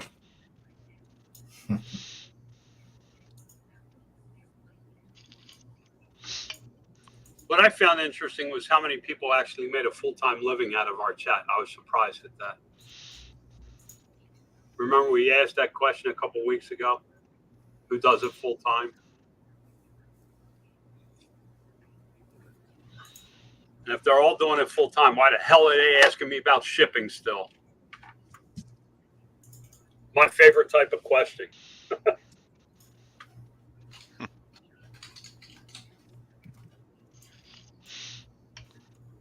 Yeah, a lot of places are starting to remove self-checkout because theft is bad. So I went in a Dollar General yesterday, and well, we're not going to talk about the fact that I left one of my cell phones in there. I had to turn around and go get it, but the self checkout, they actually had made it like an extra place to put candy and stuff. It was completely covered up. Register was turned off. They removed ours too in one of our Dollar Generals. Theft, I guess. I'm just glad nobody decided to get my cell phone. Well, understand that they have software out and technology out, and some of the bigger chains can afford it, where it will recognize that you're scanning every other item and some of the other things that you do for theft in a self-checkout. Some of the advanced Walmart have. It will put a person into a file when they reach 5 times, and that's enough to prosecute. How do I know all this? My freaking oldest daughter went to jail for it. She got popped at her freaking job, dumbass. Yeah, I'm probably in somebody's file, because me and Johnny go to Walmart, and I'll just pick up the scanner and just scan the whole basket. I'll be so far ahead of her. She's trying to put stuff in bags, and I've scanned the whole freaking basket. Well, Lori and I got to a point where I scan and then she bags. Because I hate that place. I want in and out of Walmart. And I hate it too. Scott's been here, so he knows if you don't shop at Walmart where I live, you're pretty much screwed because we have Walmart, Target, and Kohl's. That's all the shopping we have. And we do have a Smith. What the hell's a Smith's? Grocery store, grocery chain, like an Acme, upscale for rich people. Yeah, so the bagging station, Larry, some of them have the cameras are so good that the register will prompt you that you will ask you, did you miss an item? Yeah, there's some of them out there that are so good.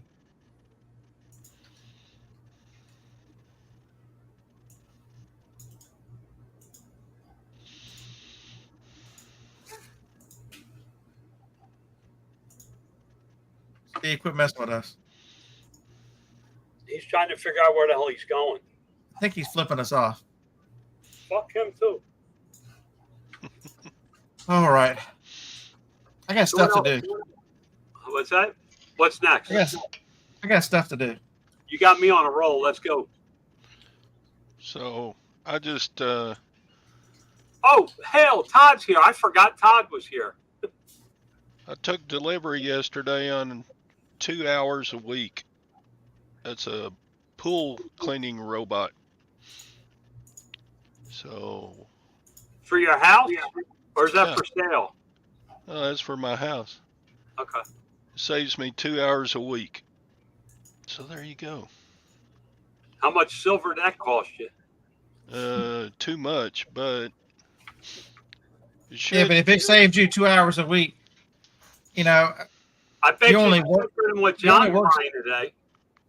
you only work so many hours, and then you really want to do that in the heat of Texas. So yeah, I think that's a good deal. I'm sure John's looking for So- a split right now. I thought he only worked 2 hours a week. I will be. I promised my wife a cabana boy to clean the pool. Steve's available. So she named it Enrique.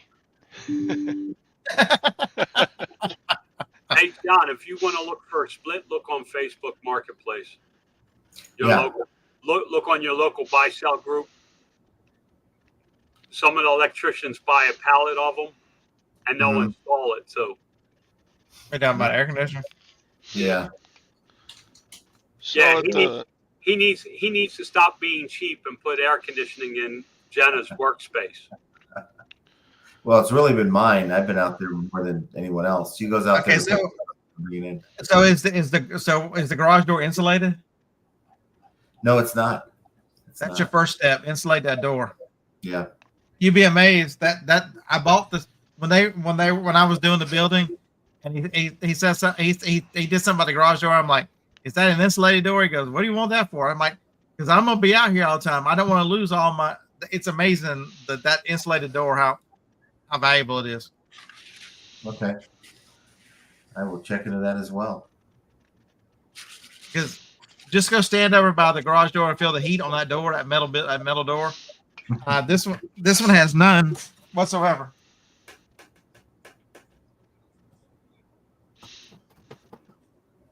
RVs put silver in the windows. It's a bubble. It's like a silver bubble wrap. Right. I know, Mark. What's up with that? It's an insulation. It's an insulation to block some of the heat. Sorry about that, Roman.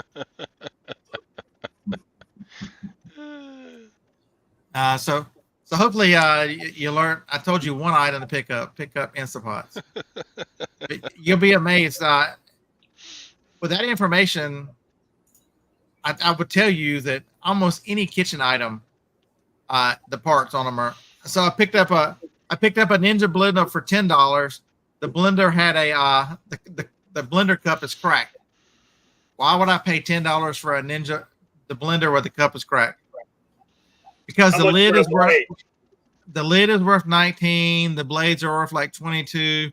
the base is worth, I don't know, like 38. Who cares if the blender?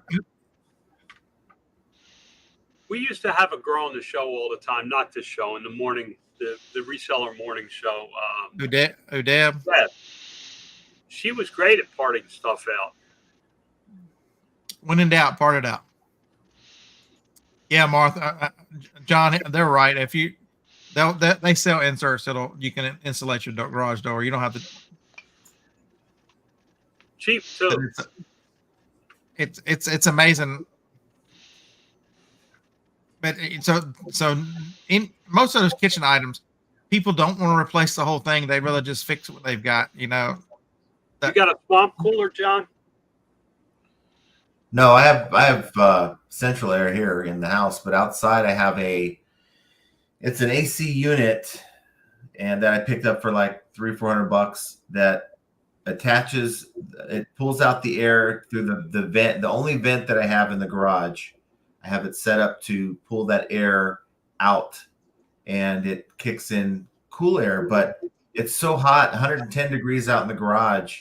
It's not cooling nothing down. It's only cooling my knees. Put a swamp cooler in, it'll drop your temperature in the garage. If it's 110 in the garage, it'll drop it down to about 80.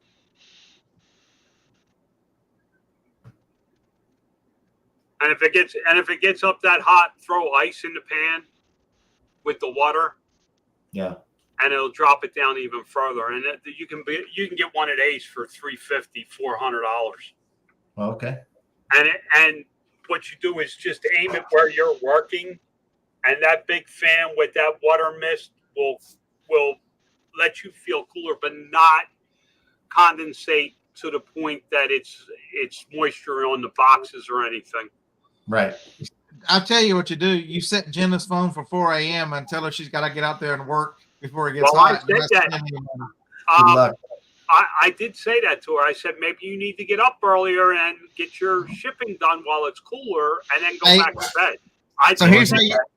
Here's how you sell it. You say, dear, I'm concerned about you, so I want you to get up earlier. I'll get up earlier and list, but it'll allow you to, you can get all your work done and watch more court TV in peace. There you go. Oh, she's in the court TV now. I heard about court TV several times yesterday. Oh, I know. That's how you sell it. That's a real pain point with John. Yeah, KitchenAid for $25. Oh yeah, the accessories are. But there's so much there's so many different ideas. I mean, that's there's a way around everything if you just look at it logically. Okay, so if you're, oh my God, Beard, I couldn't get up that early. Maybe you're a night owl. Wait until you're shipping at night. You can have it ready for the next day if you stay ahead. There's a way to think your way through everything, and most people don't take two seconds to think about what they do or when they do or how they do it. Listen, yesterday they were asking me questions about streamlining and how do they hire and things like that. So some of the things I told them were going directly against what you're saying right now. Like I told Jenna, 3:00 on Friday, you tell your boss you're done. That's it. You don't ship again till Monday. Mm-hmm. Because what that does is, and you have to understand why I said that, what that does is going to create pain points in the business that have to be resolved. If Jenna refuses to ship Saturday and Sunday, processes will have to change to allow that shipping to get done on Friday and Monday. Yeah. Well, shipping's done. That doesn't mean, 10 a.m. mean that it's the right thing for everybody to take Saturdays and Sundays off, because Scott needs to be out doing yard sales on Saturdays and Sundays. So maybe he wants Monday and Tuesday off. But you have to adjust and create pain points to resolve problems in your business if that's what you want. If you're happy with what you're doing like John is, then you're okay. But if you're unhappy like his wife is, then you have to change things. So the one thing I would tell you, so John mentioned that. Not unhappy. That's not John. You gotta get used to my communication skills. They suck. Oh yeah. But she would like to help. she's looking for ways to improve her side of the business so that it can be smoother and better for her function. And it's not, but it's so the one thing I'll tell you is I'll leave you with this thought. We got a couple minutes. Is John had mentioned, I took 18 months to get over burnout. It was awful. But the one thing I can tell you is the more that I have dived into processes and procedures and, understanding that I'm getting things done more efficiently, it's made it much easier for me to take Saturday afternoons off. And I take Saturdays after yard sales off for the most part. And I take Sunday mornings off. I will work on the auction Sunday afternoons. But it's the more efficient you can be, it takes the pressure off your mind. What can I do? Am I doing enough? And if you get better at taking more advantage of the time that you are working, it helps you with the burnout because the more efficient, the easier it makes. The better you think, the easier it is to take time off because you got to take time off. You can only do this 7 days a week for so long before you crash and burn. And that's different for everyone. John might be able to go 7 days a week for a couple months, but he's going on a golf trip to relieve all that stress on golf balls. So it's different for each one of you. So the efficiency is so important because it gives you options in your life and your business that wouldn't be there because you're not making efficient use of your time. And I get on Scott about hiring a teenager. John asked me yesterday, and I'm sure John will back me up on this. He asked me, when should he start being hired? And I'm thinking, dude, you need to hire now because it sounded like he was maxed out.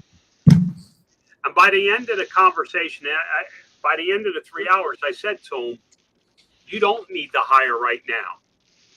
What you need now is to streamline your processes, take your 50, 60-hour work week, get it down to 40 hours, find your pain point, and then start to hire out for your pain points once you have systems and processes that you can teach your employees. But he also, because he's like me, works at home and doesn't know that he wants to bring somebody in home, has to also figure out, where is that going to be? What's it going to look like? It's not that answer for everyone. The answer to employees brings a lot of problems that most people don't think about. If I brought somebody, they can just come out here and work with me in the building. They're not going to go outside and pee in the woods like me. So where do they use bathroom? That opens up the house. Unless you, I really had I had it perfect in Wilmington where it had a warehouse behind the front office and you can walk right in. And it had a bathroom there. That one was perfect for an employee to help, but I never got that large there. You have to get to a point, and it's expensive to go from working in your house to an office to somewhere where you can hire an employee and you have a bathroom. You don't want people traipsing through your house, and it's tough to do that kind of stuff. It's not easy to go bigger. Sometimes you just need to streamline your processes better. And maybe the thing you can think about is hiring a local single mother, a teenager to work at their house. Once you teach them enough that you can outsource the work to them. So especially now, Larry. So Larry said he'll walk past a good bathroom to pee in the woods. Larry, so I went out the other door because when I leave to the garage, the dogs think I leave the house. And so then I come in here. Now, if I go back inside, they're going to bother me and want to come back out here, which is not a big deal. But I don't have a doggy door in this door yet. And so they'll prop the door open. It'll get hot in here. And so, to the woods we go. Because they still think I'm gone. To the woods we go. And I do live up against the woods, by the way. So, all right. What are you doing today? Everybody have a Merry Christmas. I have to drink more so I can do the podcast. John, you got 10 minutes after the show? Yeah. Hang around. I need to talk to you. Sure. All right. I just got a message from Steve. Steve said, got booted, Sweetwater out, roll tide. That's not what it says. It says